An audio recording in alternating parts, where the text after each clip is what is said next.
Welcome to Reroute Reflections, a podcast about what it really takes to change direction with intention. Around here, we believe change works better when we take the time to reflect and, when necessary, reroute. We're here to challenge assumptions, share stories, and discuss the tools that can help us navigate change with confidence. Hello, everybody. Welcome back. Episode 3 of Season 2. Welcome. Yep. Another episode, and it's a good one today. It's always a good It one. is always a good one. But This one's one that's near and dear to a this lot of one, people's heart. I think, if you've ever eaten lunch standing up over the sink in between the 5 minutes you get for meetings, then I think this call is for you. yeah, totally. And yeah, I think on my behalf, working in sport nutrition, fueling athletes for gold medals in clinical, I'm helping patients survive the day or get through a bad time. But doing both at once, I feel like I should earn a medal just for that, but mostly just in exhaustion that comes with Yeah, and it. it's an interesting time to be talking about burnout. It's the summer. We're nearing the end of the summer, but I still think it can definitely hit a lot of people. There's a lot of people on PTO. Well, this is coming from my, I don't, PTO is like not a Canadian thing to say, right? It's vacation here. In the US, they call it I have, PTO. I'm just so used to oh, um, paid paid time time off. off. Yeah. Yeah. So taking vacation right now, and so a lot of people in their teams might be taking it on a little bit more than they would usually because everyone is out. And again, burnout I think hits everyone so differently. But I think there is definitely some folks that are really experiencing it. For those who have kids, they're getting kids all ready to go back to school. So there's kind of a lot going on right now. And I myself am starting to experience some elements of burnout and have had experiences with burnout in the past, which we'll go through in a bit more. But I think we've already hmm done kind of an episode on burnout in season 1. And I think it's just a really interesting topic. I think this time around, we got a few like ideas and things that have been at least working for us, that I think we can share. Yeah, I think it also goes to show that burnout isn't just like this thing that happens and then, you go on vacation and it's fixed, or you do one or two things and it's fixed Yeah. and you never go through it again. I do think it can sometimes be like a cyclical kind of thing, which I feel like both you and I are experiencing. There's usually at least one point in the year that both you and I are feeling like we're burning out a little bit. And so it's about taking that time probably every year to just like reevaluate where you are, what your goals are, and to make sure you don't kind of fall over that edge of burnout where it can get really bad. So I feel like it's an appropriate time to talk about this with lots of things going on for people. And then the back to school season is always when everyone wants to reset their routines and kind of have a little mini refresh too. Hmm. So hopefully this will set everyone up to get some goals ready for the fall Yeah. and help them push through the rest of Yeah, it's a 2025. great point actually, because I find like September is that reset for everybody. And so maybe this is that Right? opportunity to say, okay, well, like if you're not experiencing burnout right now, maybe you can get into some habits that will help make sure that you don't fall into that trap into the fall. Yeah. So you can enjoy all the, Yeah. pumpkin spice lattes that you want. I cannot Yeah. wait for fall. Me Honestly, too. I I hate summer. I don't hate summer. I just don't like it all that much. Like I prefer yeah. fall is just amazing. I love it. I think this month of the summer, at least in Canada, like in August, is always the worst because it's just so humid and Yeah. it's so hot. We have heat warnings like every other week. And then with all the wildfire smoke we're experiencing the last couple Yeah. of years, like it's not only humid and sticky, but now it's also smoky, like bad air quality. And it's not even fun to be Yeah. outside because you're not even breathing fresh air, you're breathing smoke Yeah. and you're just sticky and instantly melting. And so I feel like we're all ready Yeah, for and I fall just when it comes to yeah, and I feel August. like with winter and stuff, you can always put more clothes on. With summer, you can't like take clothes off, right? To a certain degree. And to be honest, I think even if you did, you would still be so hot outside right Yeah. now. Like there's nothing Yeah. you need a pool or like a body of water to just live in if you're going to be Well, that's right. outside. And we do have some vacation coming up next week. Yes. So, yes, definitely a part of trying to stave? That's not the right word. Yeah, Stave burnout? Yeah, like to avoid it? Is that what you call it? I Yeah, I think don't know. so. Not an Yeah. English major. Stave something Stave. off. I don't know. It Me sounds neither. right. It sounds cool. It sounds smart. Yes. So that's definitely one idea. But to your point, is that's not the only thing. just like everything, right? I think we talked about it last episode with the AI. It's like you can't do these like quick fixes and expect it to change everything. You need to think about it in broader Hmm. context. And there's a little bit more work that goes into it just to make sure that you're doing the right thing to avoid the negative impacts that would come from burnout. So maybe let's talk about some of the like symptoms and stuff, and then we can go into some of the experiences that we've had with burnout and like the Hmm. effects that it can cause. I was doing a little bit of research and research. If I had glasses, I would be, raising them up. Pushing your Yeah, if glasses you're up. on YouTube, you'll definitely get a chance to see what we're doing. Oh, by the way, we are on YouTube. So if you do prefer Yep. to listen or sorry, watch us see our faces, I just looked in the camera right there. I'm getting a lot more used to that, you know. You're like breaking the third, is it the third Ooh, wall? Break the third wall. wow. You'll look right in the Yeah. camera. So if you do prefer to watch your podcast, feel free to go onto YouTube and search up Reroute Consulting. You will see my face doing something like this, and that was just open mouth with a smile. For those of you listening, You'd have to you'd search have it to to search it find to out. find out. Yeah, you got to search it to find out. And so you can watch it there. We upload them at the same time the podcast goes live. So check that out if you're interested. So let's talk about burnout. So did a little bit of research, went to the Mayo Clinic. They don't make mayonnaise. They are all about healthcare, just in case anyone was interested. This is an actual Hmm. professional hospital, the Mayo Clinic. Less interesting, but still. So burnout symptoms. They list a bunch of questions actually that would give you an indication of whether you have burnout. Basically, you answer yes to any one of these, you're a human being, but also you may have burnout. So the Accurate. first Yeah. one is, do you question the value of your work? Okay. I think everyone probably has at least once in their life. If not, good for you. Um, Must be Next nice. one is, do Yeah. you drag yourself to work and have trouble getting started? My God. Like, honestly, who doesn't say yes to any of these questions? Do you feel removed from your work and people you work with? Okay, maybe not as maybe not. Have you lost patience with coworkers, customers, or clients? Every day.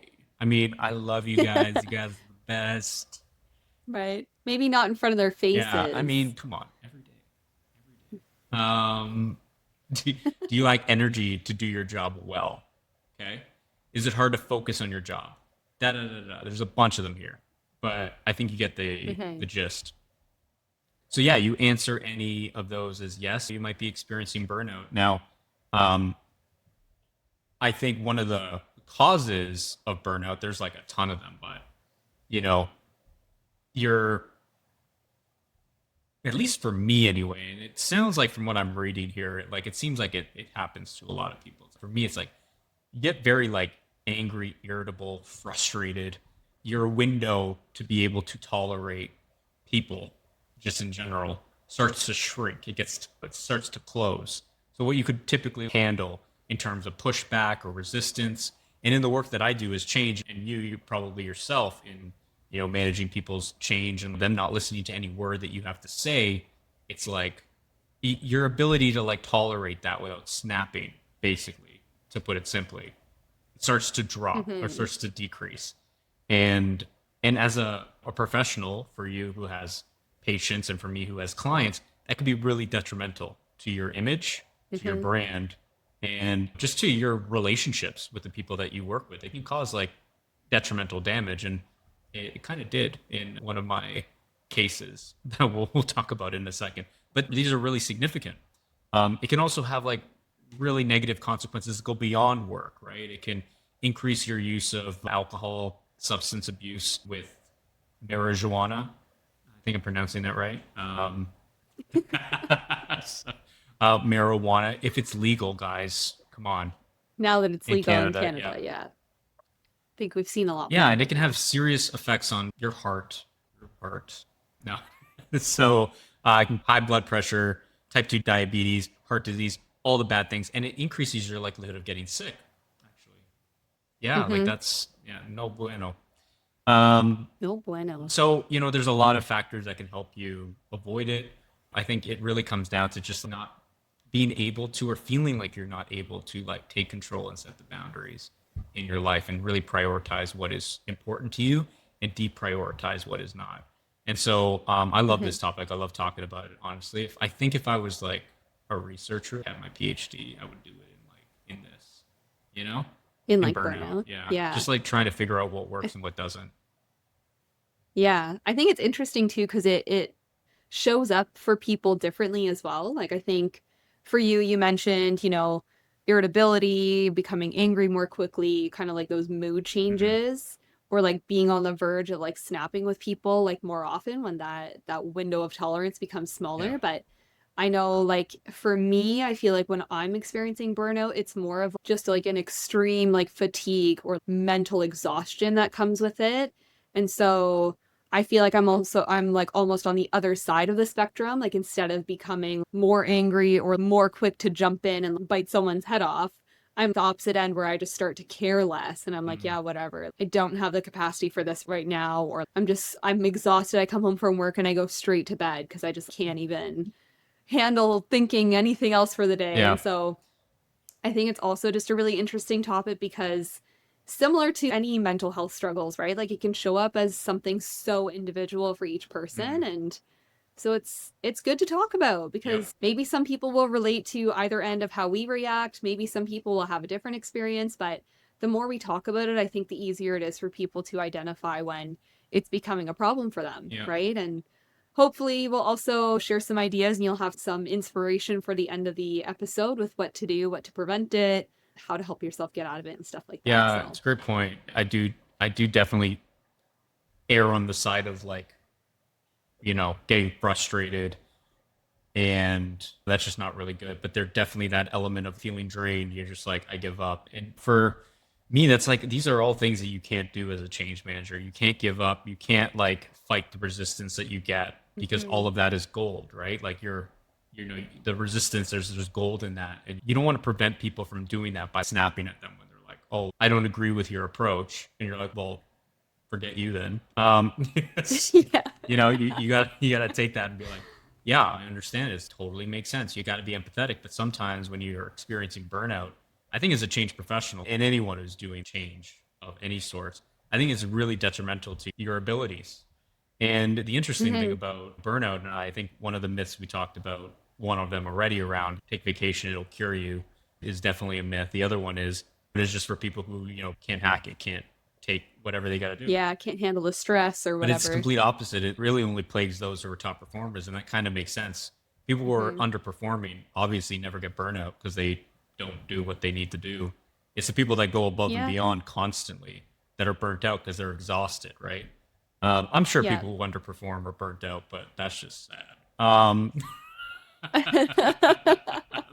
I'm just kidding. I see you. I see you. It's, Yeah. it's a I think safe place. everyone has their own limits, right? Everyone has kind of like that ceiling for what they're capable of. And it doesn't mean you're better or worse than anyone else. I think you just need to learn like where your Yeah. threshold is for burnout and learning how to deal with it accordingly, Everyone's right? got their So own. Yeah, 100%. I know. I everyone's know. It's different. so cool. That's what I say Yeah. every day, all day in my job is that it's all Yeah. individual and it all We're getting depends. And too it still we're applies getting too here. comfortable here, all right, with you guys. I think, I'm starting to get really comfortable talking to you guys. It's starting to I guess me. Authentic is good. This is just me. Most of the Yeah. stuff I say is just a joke. So shifting gears a bit, let's talk a little bit about maybe our experiences with burnout specifically. Did you want to maybe talk a little bit about specifically when you maybe experienced burnout? What happened? What were the implications? Like, how did you, maybe not how much of like how you got out of it. We'll talk about that in a sec. But what's your experience in it? Yeah, I mean, I think especially I think when I first started working full time, so like straight out of school, I was very lucky to get a full-time job in the hospital, but I also was coming off my internship where I was working in sport nutrition at the same time and I wanted to try and keep my foot in the door there as well. And so starting to work full time, you're working full time. We both now had to kind of try and find balance in our home life. Who's going to do the dishes? Who's going to do the cleaning? Like all of those things we don't really think about as work. And then at the same time, like taking calls from people in sport to connect with their athletes in the evenings or on weekends, or do an education session for them on those evenings and weekends as well. And I think it just got to a point where, you know, being full time in the hospital, like 5 days a week, 8 hours a day, is mentally draining. Like with the cases you're seeing, the traumas you're seeing, the like type of support person you're trying to be, like you're trying to be there for that person who's going through one of the hardest days of their life. And you come home and you're just mentally drained from it. But then I was now doing things on those nights when I came home exhausted, and I'm trying to turn myself up to be like high energy, like let's get pumped up about like a nutrition plan to help you get to your performance goals. Like you can't be low energy in that instance.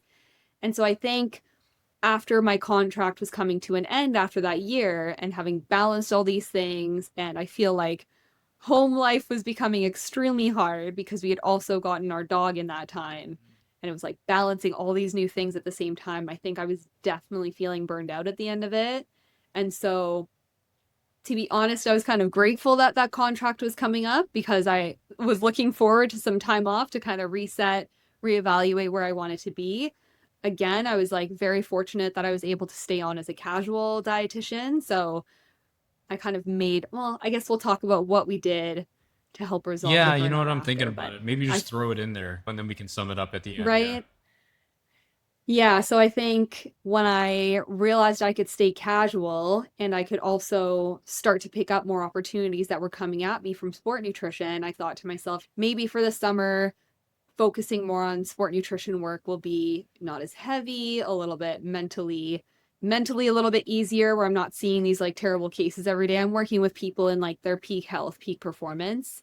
And I'm like going to be able to do more fun things, right? Like going to camps with athletes or like teaching 15, 16-year-olds how to cook in the kitchen for like recovery and fun things like that. So I think when it came to that end of the contract, it was about like, how do I kind of reset things a little right now to take a step back from what I found to be very mentally draining and tough to deal with every day while still keeping all my doors Mhm. open.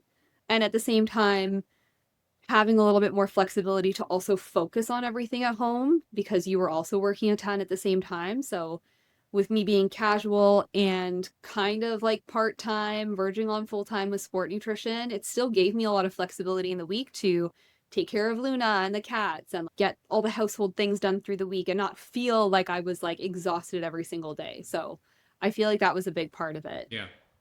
No, I remember that time. And I think it was like it hits so like you don't notice it for so long, right? And I think it's such a complex problem too, where it's like you really do need to kind of try different things out to see what's going to work out and what doesn't. Moving into sport nutrition, it that definitely like on the surface of things seemed like it would be a good break away from like the high pace, fast pace, like very stressful and sad environment dealing with burn patients and folks in like oncology.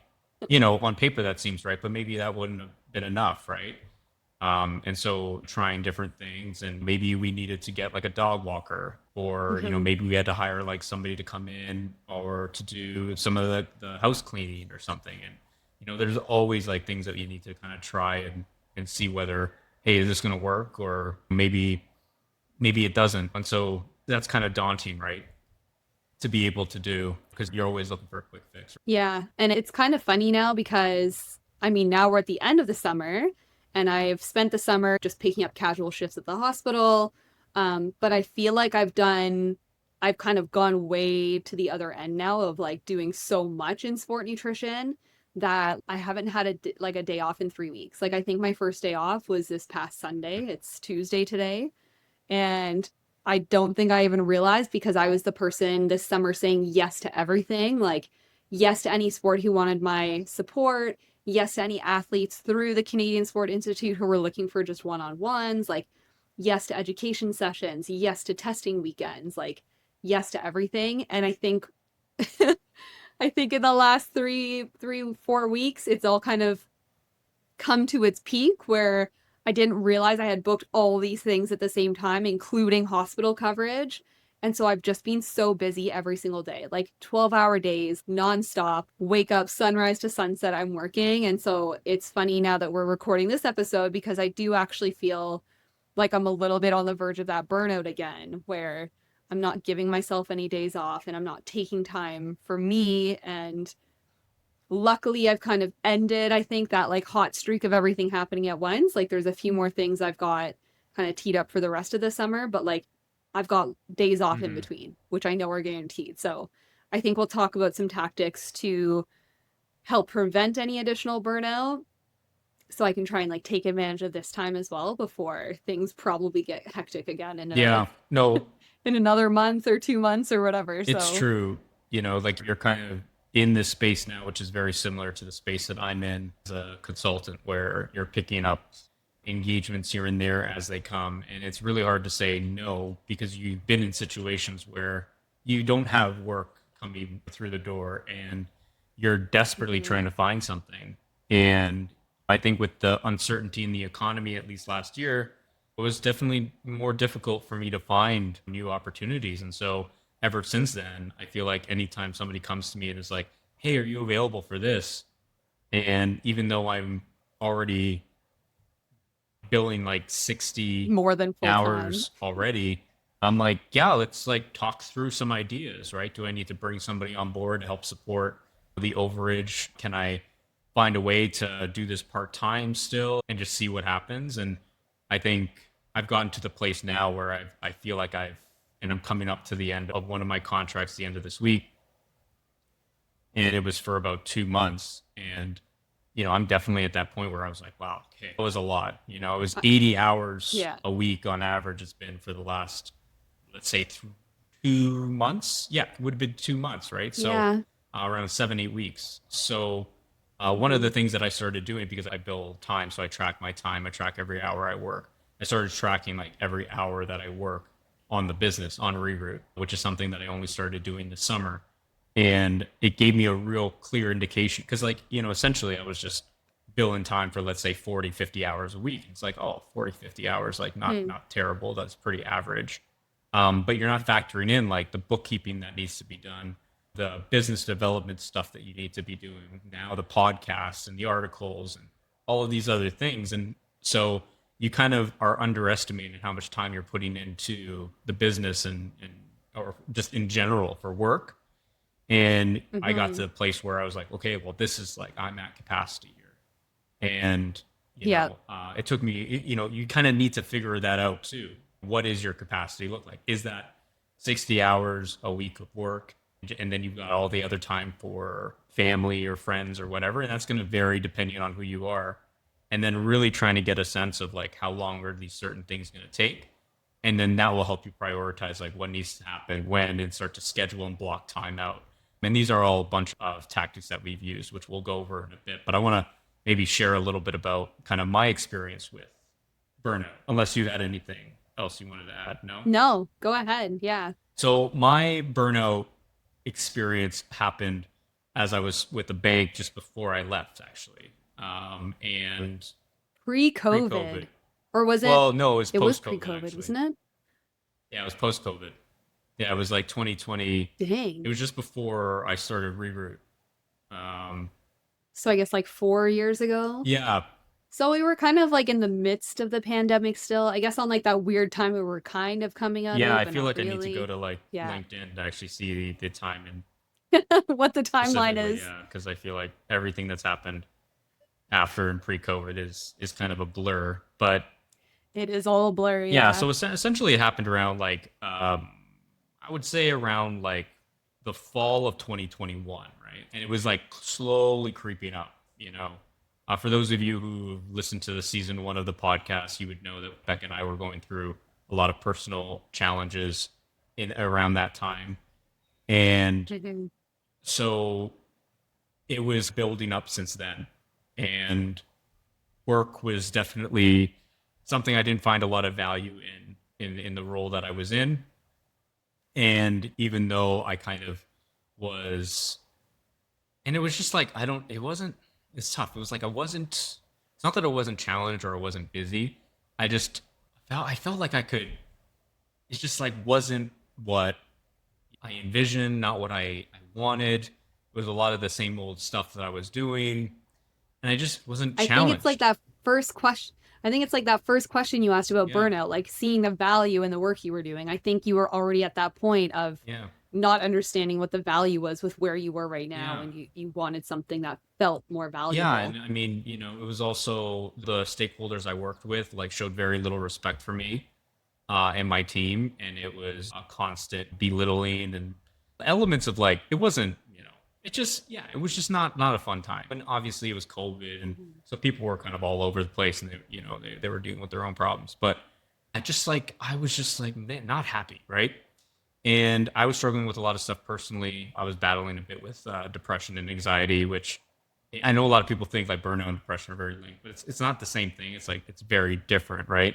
It seems very similar, but they're different. So there's just like a lot of like load on me, right? Like a cognitive load that was hitting me, and I had to deal with.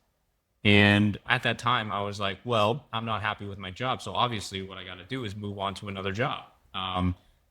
And that was probably the worst decision that I made because I moved to, the strategy group within the bank, which was a big shift for me, a completely different environment, outside the P&C business, which is the personal and commercial banking business, into like the corporate world of like corporate strategy, which is just like it was like a different company. And yeah, it was high pace or fast pace, very little patience. It was very much like we need this yesterday, constant pressure, and not a lot of Mhm. support. And it was awful, right? It was an awful period of time for me.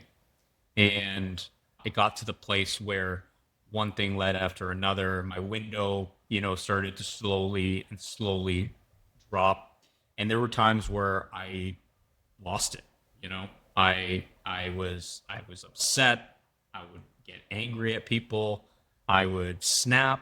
When these were like slowly building one-offs here and there, even before I had moved, these like one-off scenarios where I would like snap at somebody on a call, hang up the phone on somebody, like really stuff that's not me. And Mhm. I know when we were talking, like at the time, it was like I need to talk to somebody because this is not normal. Yeah. I'm not acting myself, and it's just like one thing led to another, and it's what ended up making me go on short term for a bit. So I went on Mhm. short term disability for a couple of months, and man, I remember like when it came to that point, which I think was like January, if I guess 2022, January, February, I lost all confidence. I had nothing Mhm. left. Like I couldn't care less about anything work related. There was a part of me that was like, I'm never going to work again. Like, I just don't want to do this anymore. Yeah. Forget it. I'll just get a job, as an Uber driver, you know, you know, yeah. McDonald's I'll serving just like, fries, like whatever. I'll yeah, figure it out. But I'm like, I'm not doing any of this knowledge work again. I'm done. Like, yeah. um, I'm not doing it. Like, I'm over. And that's never happened to me before. And, Mhm. coming out of it, you realize that was just burnout, you know? It was like your Yeah. brain basically is just shutting off. You hit a limit and you're like, I'm out, I'm done. And it's Mhm. amazing to see like how powerful that feeling was. And it took me like 6 months to Yeah. get out of Months. there. Weekly therapy sessions, medication, and Meeting with your doctor every yeah, it month, was it was like crazy. And everything. Mhm. and then you get out of it, and you're like I can't believe I was what I How was bad it saying like got. 8 months ago. It's like Mhm. it was pretty wild, and I was very lucky. I snapped out of it. I had a huge support system, obviously, with you, my parents, my sister, especially, and my therapist was incredible at the time and really helped get me through it. And so it really helped me. And I had set up this business, Reroute Consulting, about a year before that. Didn't do anything with it. And I just said, screw it. Let's just see what happens. Yeah, that was the Yeah. catalyst really to get you to take the jump and the leap because you were like, what am I going to go back to? Like, Yeah. why don't I just start something new Yeah, and I see what wasn't happy, happens? right? I think I Yeah. just wasn't happy with the environment. I felt like I knew what I wanted to do. I knew I wanted to do change management. And was doing that for like, almost 10 years now, 10 years. So probably around like 7 years. And I was like, I love this, the idea of like Hmm. bridging the science of psychology, with the art of like trying new things and experimentation along with like the business element of it, I thought was fascinating. And so I knew that this is something I wanted to do. And so I was like, let's just do this, but maybe not just always with the bank, right? Nothing wrong with the bank. Hmm. I'd love to work with them again. Doubt it, but not after this, You not after never this know. podcast. You never know. But it's the bank. It's like the same kind of environment, same type of people. I would love to like try and work in education, work in healthcare, and work with consultants or whomever, just like trying to deal with change in different industries, basically. And that's Hmm. what kind of got me. But could I have gone back? Yeah, I think I would have been fine to go back, but I was just like, let's use this opportunity to like not take a step back and take a step forward. And that's what Yeah. I chose to do. So I went off on leave. So to stop my short term, went off on like leave. And in that time when I was on leave, just trying to figure out the business stuff, I decided, you know what, all right, I'm not coming back. I'm gonna try my hand at this and see what happens. And 3 years later, this is where we're at. And Yeah. I have never worked more in my entire life than I have right now, but for some reason it feels different. Hmm. I'm working like at least a third more than I ever worked when I was working at BMO, even in the end. And the difference is just the difference in like your perception and like some of the safeguards that I put in place. I think has really helped make sure that I don't fall into that same trap again. And I'm not immune to Yeah. it. Obviously, like things can always happen, but I think the stress test of doing 80 hours for the last 7 weeks is a good testament to be Yeah. like, you put those guardrails in, you make sure that you commit to them, and you can actually come out of it without victim to burnout. It's not easy to do, but you just have like having gone through it, you know what the risks are, right?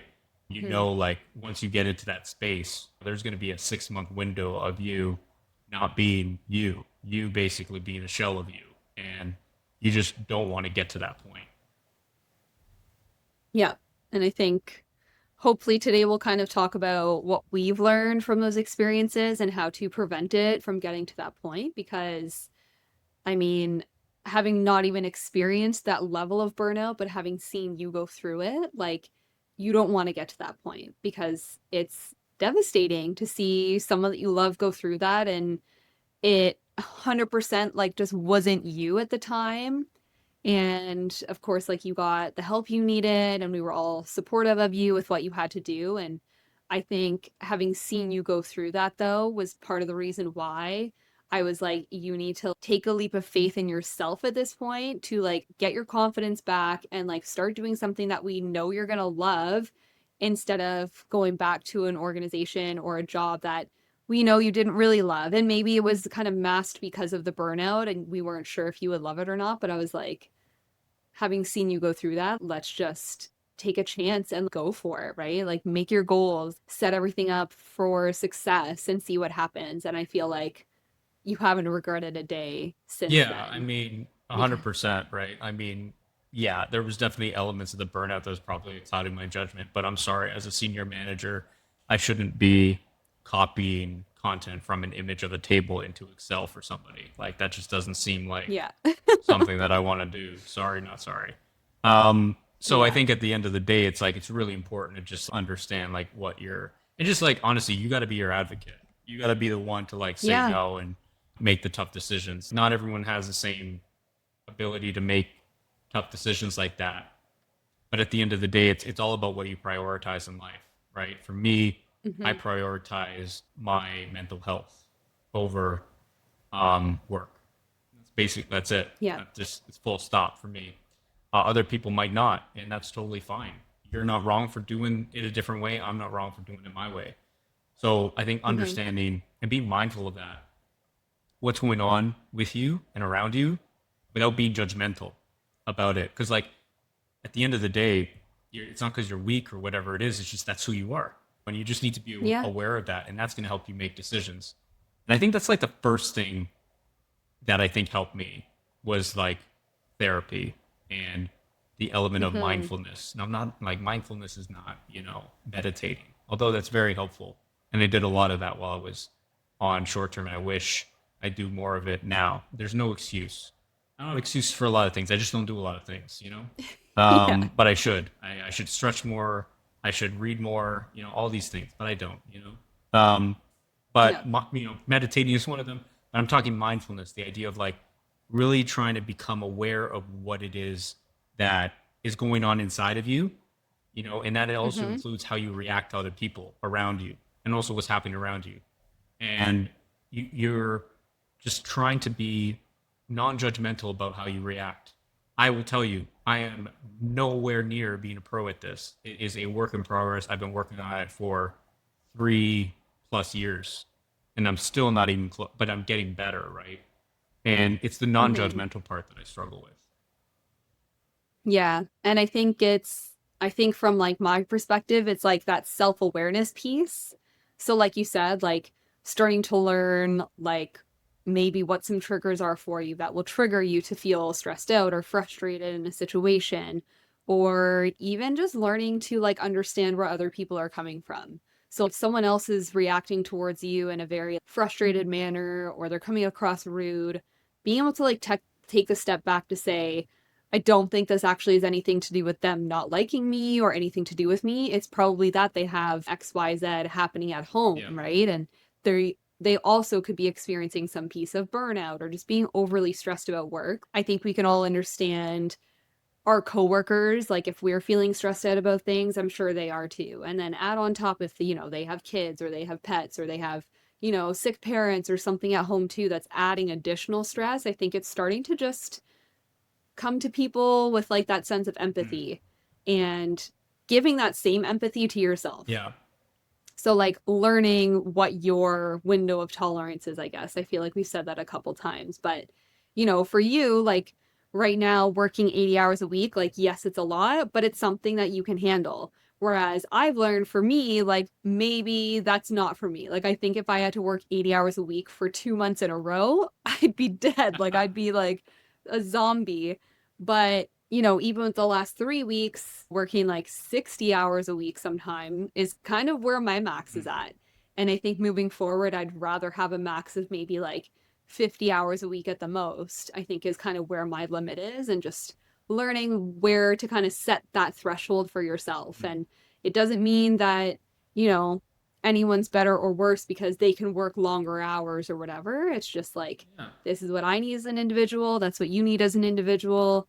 And just figuring that out for yourself, becoming more mindful Yeah. about you and And what it's you subject to need. change too, right? Like at the end of the day, at a time now, yes, I can do 80 hours a week, but maybe, in a couple of months, I'm like not at that point anymore because of whatever else is Yeah. going on in my life. And I think staying curious about, how these shifts and changes that are happening within you, I think is really important. You don't lead with judgment, you lead with curiosity, right? Around like, oh, are you reacting in a way that's like really interesting? You're like, and I wish I did this every time. I don't, but it's like, are you? I'm like, oh, I'm kind of reacting in a way that's not really myself. Like, what happened there? Like, what made me, react in that way?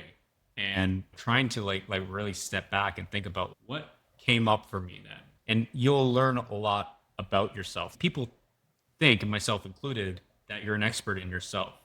Like you're not, right? At the end of the day, you Mm-mm. can try to. It's like there's a lot going on that you feel like you think you got control over, you don't. And I didn't realize a lot of that until I experienced burnout, and then coming out of it and being like, who was that, right? Yeah. It's amazing what the mind can do. So don't underestimate its power. So definitely therapy or like, business coach, a coach, whatever. Somebody just a third party. Do you know what I mean? Like Someone don't to touch your talk to, friend, don't yeah. touch your Not a wife, friend or like family. just or your partner or whatever. Go to somebody who's a third party you can really open up to in a way that can, just help you like just talk things out. Just talk to ChatGPT, man. It's great. I find ChatGPT is really good. It always it gets me. Yeah. You know? So yeah, talk to whoever, just trying to like just lead with curiosity there, I think is really the first step to really getting an Hmm. understanding of what your max limit your capacity is. Now, one of the other things is that I think a lot of the times when we think about burnout, we focus on like the work stuff. It's like, oh, burnout must be like work related. Let's like take a look at like all the stuff I've got at work. But to your point, it's Right. important to take a look at everything in your life, right? And so when you're feeling like you're overwhelmed or you feel like you got a lot of stuff going on, yeah, like list it out. Just like, Yeah. go to a coffee shop, whatever, and just list out. Buy a whiteboard. Yeah, exactly. And just like start jotting down everything that you've got on your mind, personal, professional, or otherwise, right? And it Hmm. can be very overwhelming because you feel like there's just so many things in your head. I remember at a time I used to have like a notepad at my bedside because I would wake up in the middle of the night just being like, oh man, I totally forgot I got to do this. And then I'm like searching for my phone. Now it's just like, just writing that note and then tomorrow doing something about it. But try to get as Hmm. much that you can out and just list it out so that you've got like a running list of everything. Now, one of the things that I started doing, which I like literally will recommend to everybody, is every time I have like a task that needs to be done, I throw it in the calendar as like a task. And it's my business calendar, which is separate from my clients, so they don't actually see it as like a blocked time. You can do that if you have just one calendar by setting the time as free time, so that it doesn't show up as like a block, so Mm. people could still schedule meetings. Or if sometimes, depending on how urgent the task is, I will make it a block time. So I treat it just like a meeting and I don't move it. But Yeah. at least it's in the calendar and it really helps for me because I bill hours to like actually know what I've done to go back to. So, I've got an app to track the time and then I go back to the calendar, just double check to make sure I haven't made any errors in terms of the time that I bill, but it also allows me to block the time. Like your capacity is your calendar, right? Maybe it's 8 to 6 p.m.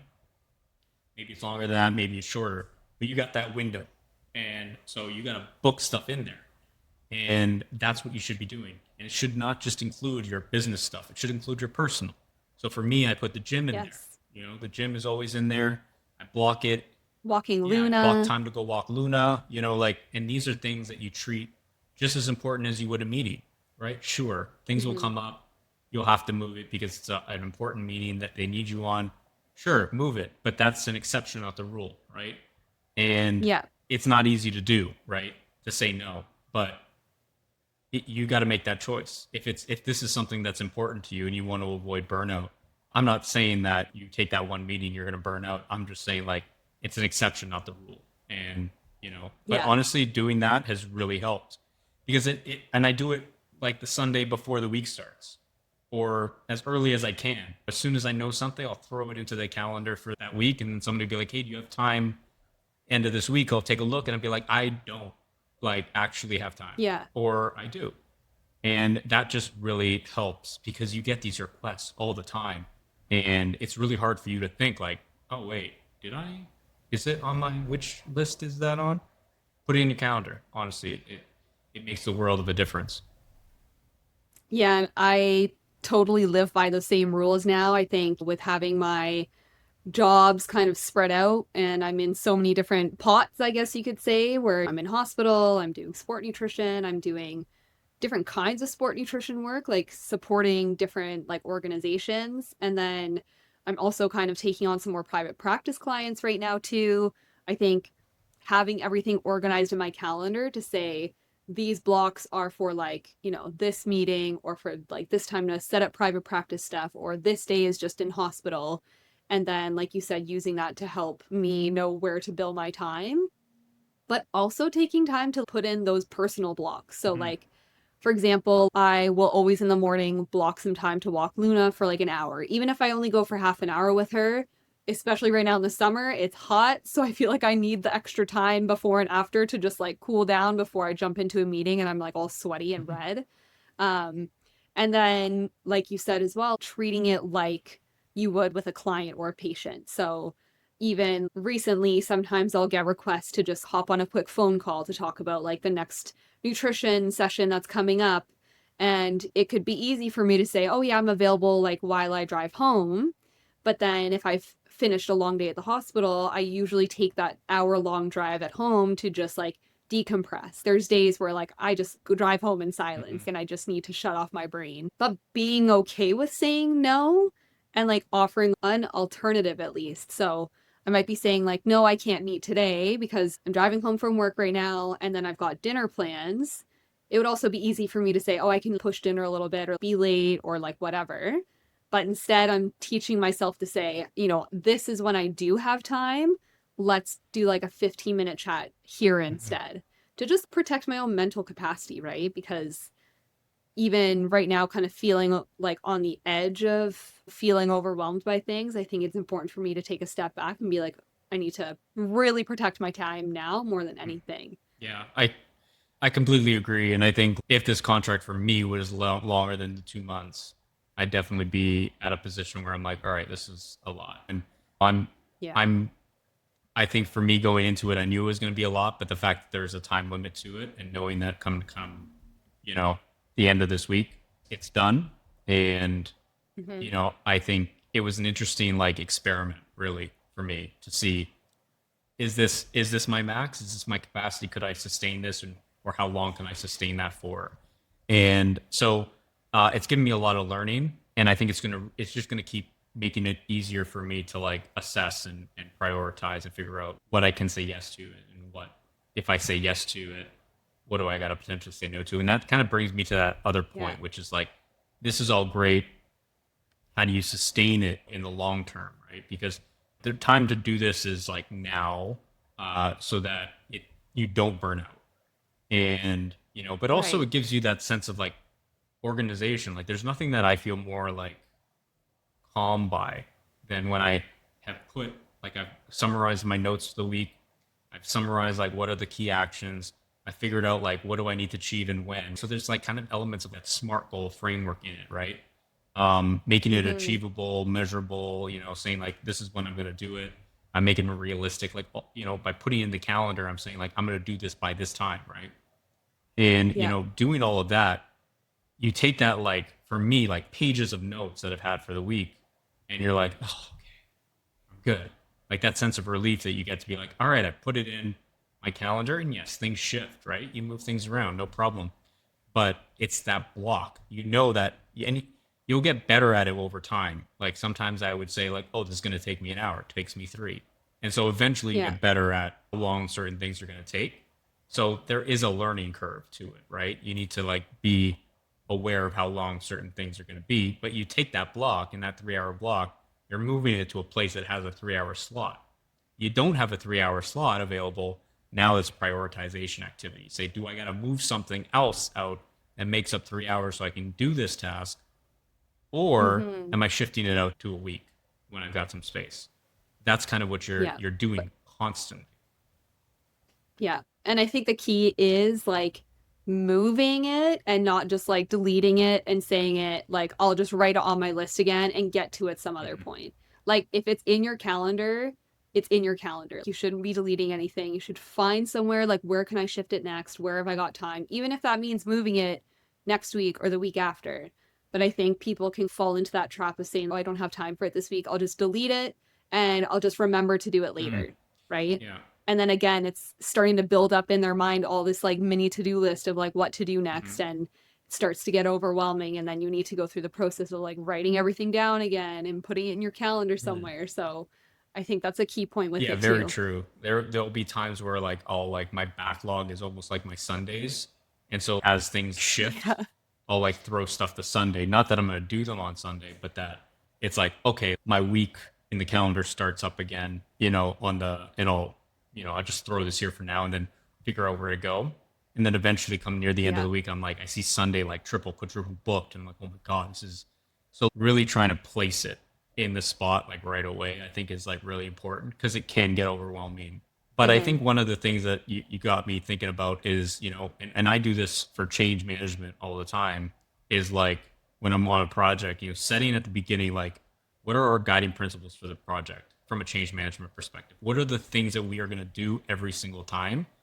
No question about it. Like, no fighting me.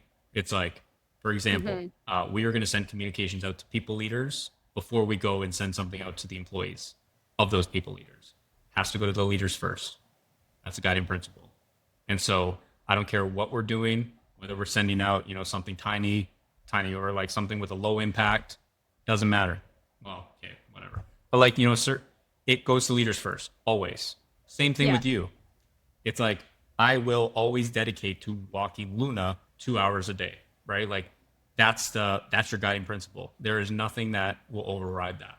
And so if you're Mm-hmm. at that point during your day and you're like, I have to do it now or I'm never going to do it, or yeah, it doesn't matter. That's your guiding principle. You're going to go to the gym 3 days a week.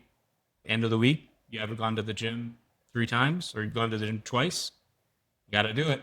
It's your guiding principle. Yeah, you got to squeeze it in. So figure out Yeah. what your guiding principles are, make time for those that are non-negotiables, and everything else you've got flexibility, but you got to stick to what that is. And I honestly think that that's what's helped me in kind of managing burnout. It's not about like capacity in the sense of like time. It's capacity in the sense of like your mental capacity, and like time is an Mm-hmm. element of it, but it's also the type of work that you do. If it's like exhausting, like mentally draining work, you could do that for an hour and it could have the same impact on me than if I spent 8 hours doing something that I love. And so you just need to Yeah. better understand yourself to then figure out how to manage and avoid burnout, which is the goal. Yeah. All right. I feel like this is a good segue into our change toolkit for the Yes. week to maybe give everyone some kind of tool they can use to help prevent burnout, get out of it, maintain where they are in a good Yeah, I space. think so. I created this template in Miro, which is like a visual or an online whiteboard that you can use. It's not technically specific for this. It's really around like goal setting and planning. But I think a lot of the concepts can really apply, and we'll put a link to it here so that you get access to. Mhm. But it's really this idea of stepping back, thinking about what do you want to achieve in the future, and where are you today? Setting up what are your goals, and these goals can be like it can be working out 3 days a week. It could be like writing a book, blah blah blah, whatever it is, and then really setting out activities specific to that you can you want to follow and you'll need to prioritize. And I've set up a Kanban board, so it's a backlog. It's the stuff that you're going to do next, the stuff you're doing right now, Mhm. and the stuff that's done, right? And within each of those columns, you prioritize them and you say, like, this activity I need to do next, but maybe it's like a 1 out of 5. And then, so if you Yeah. got to a place where you're like, okay, I've only got an hour today, what am I going to do? You start with the ones that are ranked 5 out of 5. If you don't get to the others, you move it on to the next thing, right? And this is Mhm. high level to get started. And then you take what's in there as like what you're doing and what you're doing next, you throw it into the calendar, right, as placeholders. Yeah. And this will Mhm. help kind of start you from like high level and then get you really down to the granular tactical level of like setting time in your calendar to do these things. And don't just focus on the employee or the work stuff. Also get some of your personal stuff in there as well. Yeah, totally. It's like it's interesting thinking about the process of doing this because when I think to like how I'll do like an initial assessment with an athlete or a patient, we kind of start off by talking very high level, like tell me about your training schedule, tell me what a typical day of eating looks like what kind of medical issues or supplements are you taking right now? Like let's just talk about kind of like everything high level. And then we kind of work our way down to say, like, okay, maybe this is an area you could work on or this one too, but let's pick whichever is the highest priority and focus with that right Mm-hmm. now. And I'm very much the person who tries to focus on setting those smart goals with people and not saying like, oh, if I need to start drinking 3 liters of water every day, just, start drinking 3 liters tomorrow. I'm more so someone who's like, no, let's break that down even Yeah. further and say, focus on drinking even an extra cup of water at lunch or 1 liter bottle every day as a minimum. And then if it's going well, in the next 2 weeks or so, then bump it up again Mm-hmm. and reach for that little goal until we get to 3 liters, right? But I think using a template like this to really work through those different areas in your life and those different goals that maybe you've had in your mind you want to work towards is an easy way to really break it down into something that's you can actually start doing Yeah. tomorrow. because I think when it's just floating around in your head and you're like, oh, I'd really like to write a book, like you said, it seems like such a big daunting task. But maybe the first thing is write 5 pages like every weekend. Yeah, So exactly. I think it works so well for the type of change that I do with like behavioral changes, and it can apply to work, to personal, to whatever it Yeah, is. So that's the goal anyway. And I think, yeah. as, if you, like I said, how what works for you is going to be different than what works for me. But I think we can all learn Mm-hmm. from what's worked for everybody else, and maybe it'll click, be like, oh, that actually seems like something that would work for me. And so, if there is any other ideas that you guys have, you know where to find us, or if you don't, you can find us on Instagram at Reroute Consulting or Or Reroute Reroute Inc. I Inc. think is the handle, or you can type in Reroute Consultant, that will come up. You can also on LinkedIn, you can find me at Andrew Orique personally, or you can find me through the business at Reroute Consulting. Obviously, you can find Becca at Becca Orique on LinkedIn. And when is that it? That's it. That's it.